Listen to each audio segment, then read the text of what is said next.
Hey, you sick, twisted freaks, it's Rolly. How you doing? Welcome to the show. Folks, I find myself in a very unique position. I didn't think your legs bent back that far. I mean, not without the hoop earrings. I mean, they got to be really big. You know, like those, like 1990, like, oh, you mean like that one girlfriend? Yeah, okay, thanks. Is there something you need to share with the class? No, there's nothing I need to share with the class. It's just, that's like one of the oldest jokes in the book, guys. You know, the big hoop earrings. No, they're not hoop earrings, they're ankle bracelets. Ha, ha, ha, kick!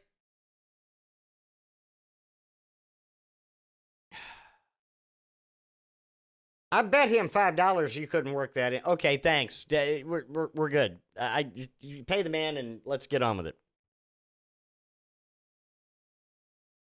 I'm just trying to help. Yeah, great. So I find myself in a rather unique position that I'm a content creator who is no longer watching or listening to much of anybody else's content. Let me tell you what's going on. I have unsubscribed from most of the podcasts that I have subscribed to for these many years. And I cannot find another podcast that even remotely holds my interest. I'll get back to that in just a second. I dropped all my YouTube subscriptions. You know what I've been watching on YouTube lately? Live news coverage of historical events. That depending on what you could name, I've probably watched it in the past, 50 years. If it has been a historical news event of some import, I have found live news coverage of it on YouTube, and I've been watching it. That is up to and including like Democratic and Republican national conventions on television. Particularly, I'll point you to Ted Kennedy's speech at the DNC in 1980. That is a speech that everybody should hear. Everybody.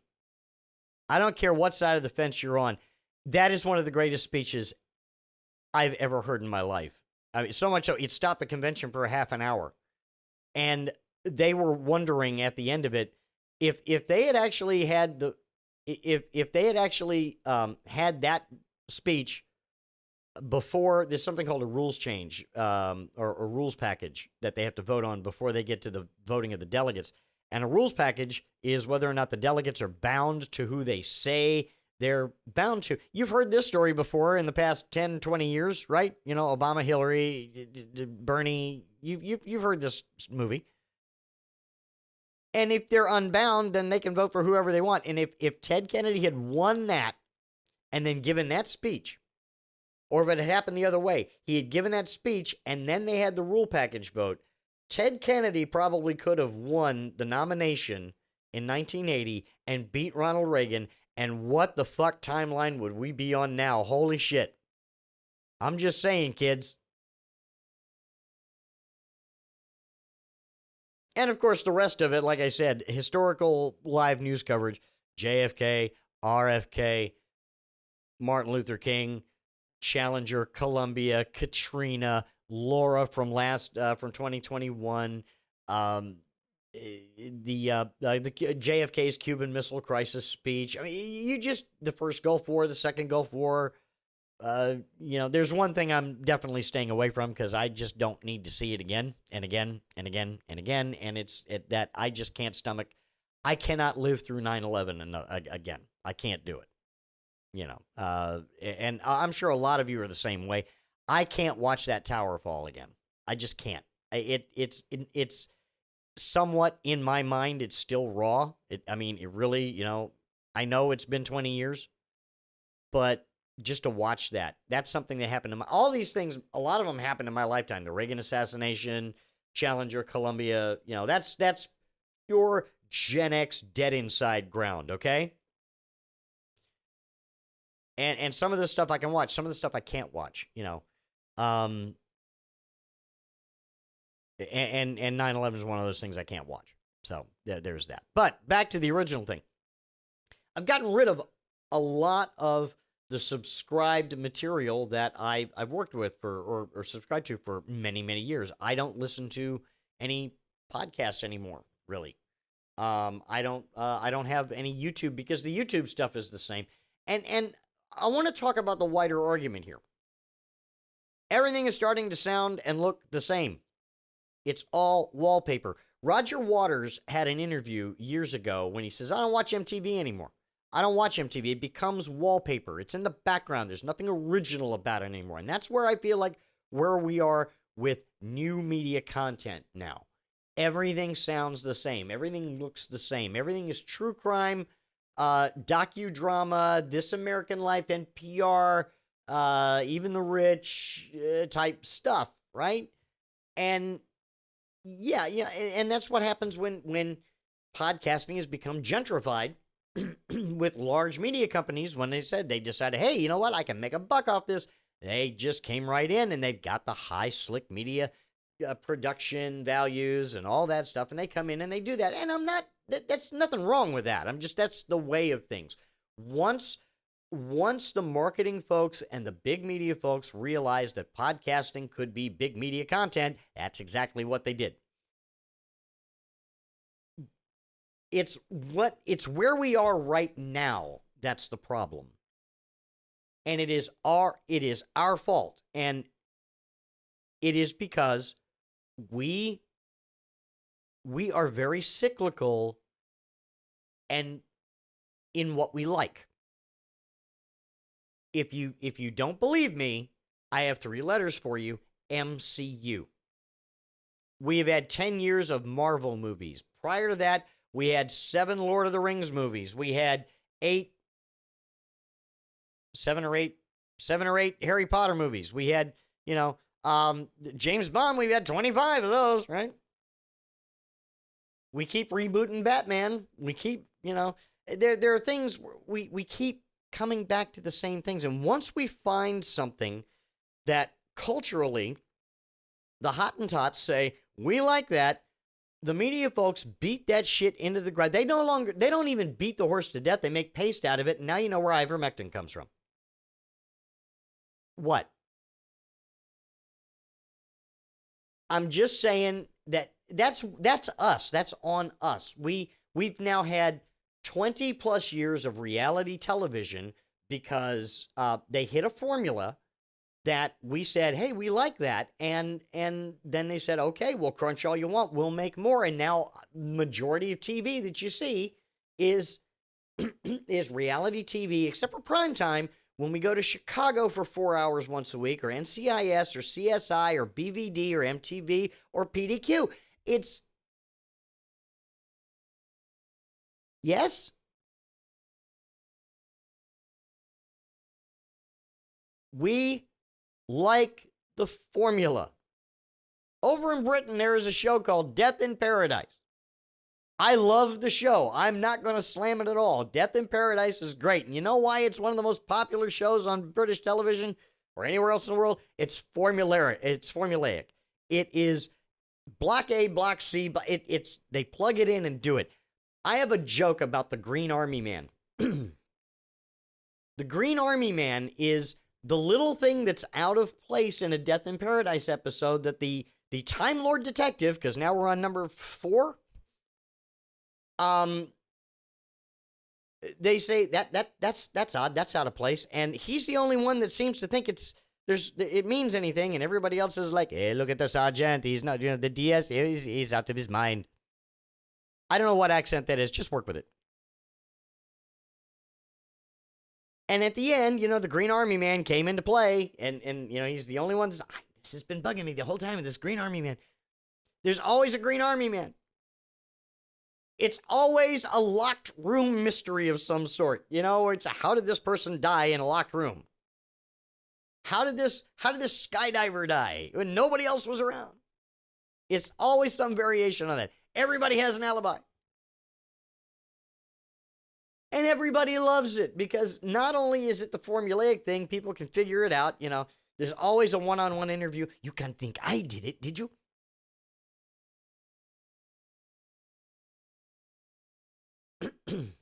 I don't know what to tell you. There's always something about it that it's easy. It's mindless. You can get into it. You can understand it. That's who we are as a people now, right? Lady designer on HGTV with husband who does all the engineering and the building and the demo and everything else. Expositional scene with their kid. Go to meet client. We go look at a couple houses. We choose one. We actually already chose it months ago, but we're choosing it now again. There's always and which one are you going to pick? We're going to pick, look over here. Look over there. Look in the third place. Wait, that's the basement. I shouldn't look over there. Look back at you. We're going to pick house number 2. Yay! Yeah, you were in Esco 3 months ago. Okay, so, and then we're gonna put in the budget. And what's the budget? Well, I collect golf balls, and my husband is a stringer for NPR, and he just he sends in stories freelance. And what's your budget? $450,000. What? You collect golf balls? Hi, welcome to Tiny Home Living. We're going to pick house number 3. It's 450 square feet. Julie and Mark and their 5 children in a tiny house. Okay, tangent time. Can we talk about the tiny? Who are you people? Who are you people? Do you have kids? Do you have kids? And you're going to live in a tiny house, 450 square feet, tiny house. I've been married for 28 years. I have 3 children. They're all grown now. They still live here, but they're all grown now. Do you know? Do you know the amount of homicide that would have taken place in this house if my wife and I and 3 kids lived in a 450 square? I wouldn't. What? House of Horrors would have taken on an entirely new meaning. Trust me. And I'm just trying to tell you, kids, look, I know you're in your 20s, but we're in love. No.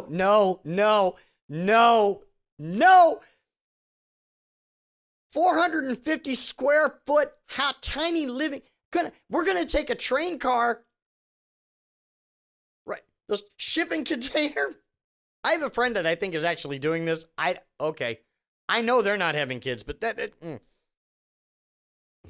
unless there's a really, really big mistake happening. Do you not understand the concept of neutral corners, children? And you know what? You might look at me. I look 52-year-old, crotchety old fart Rolly. You calling these kids children? Yes. You know what? Do you see these wrinkles? Do you see the crow's feet? Do you see all of this? I earned every mile of this. I'm going to call you children. It's okay. Even though I know you're not, just work with me, okay?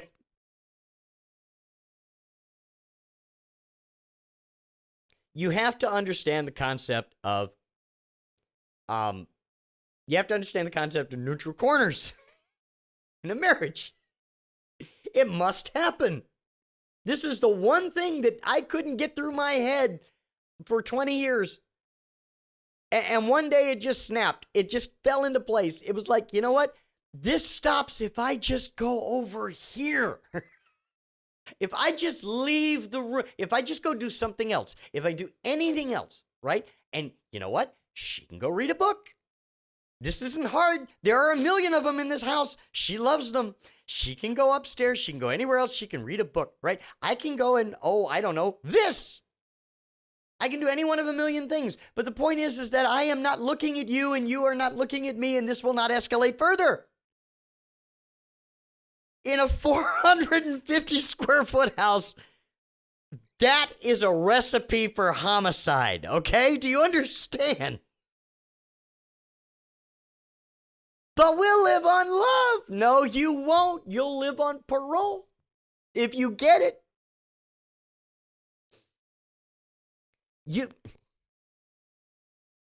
You must understand. Tiny houses, oh my God.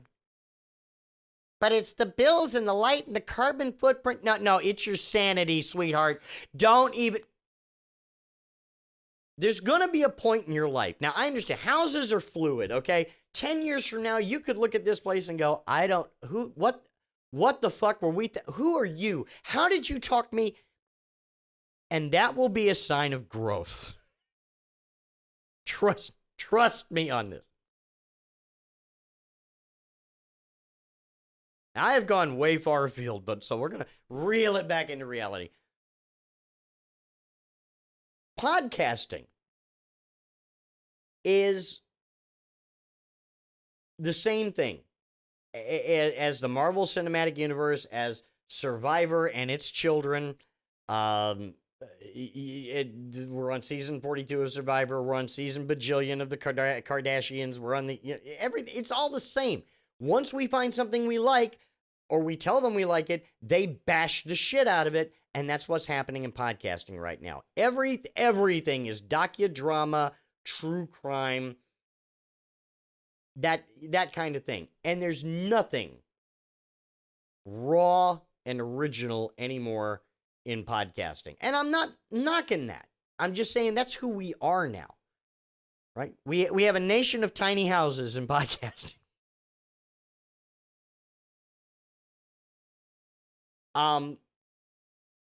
Casey Neistat on YouTube had a daily vlog every day, right? For a couple of years. And then everybody started doing his shit.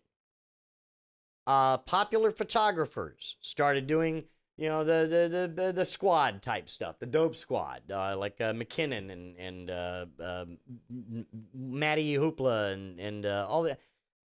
I can't remember his name. We'll just call him knee deep in the hoopla.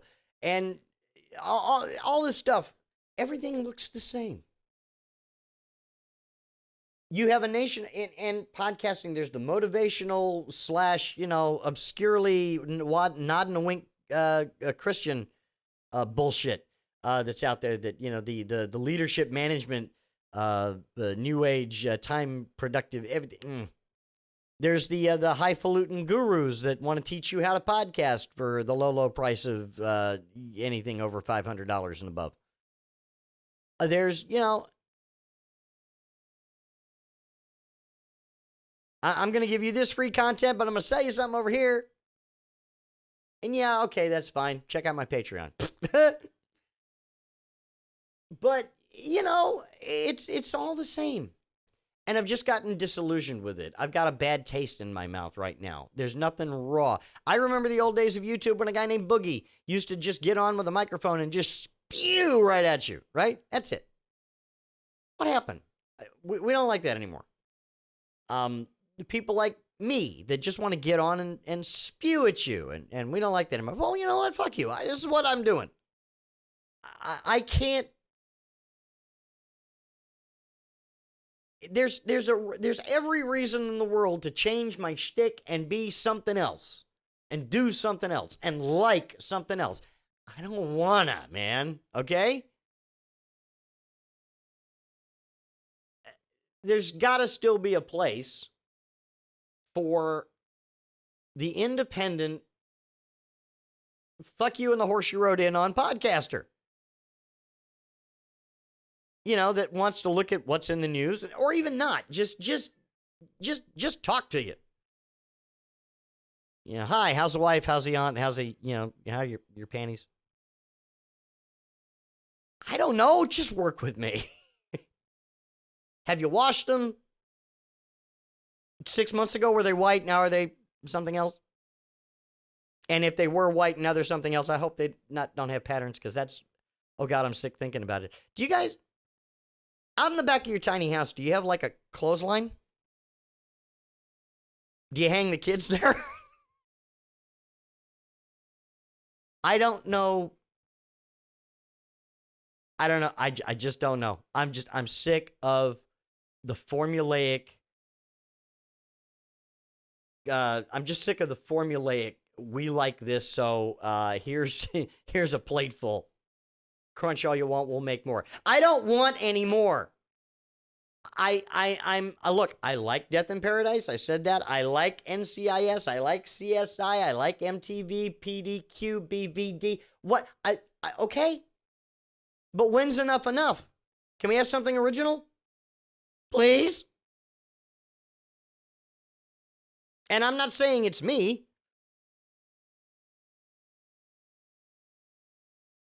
But, you know, I ain't running from it. So, you know, whatever. All right, it's going to do it for this episode. What better time to bring up my social media?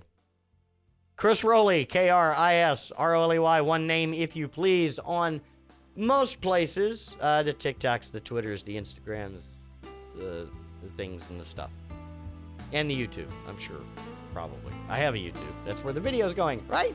And the ancestral home, the fountainhead, whatever you want to call it. ChrisRowley.com. I will see you all next week. Remember, question everything but the contents of a tuna melt. Some shit you gotta take on faith. Stay solid.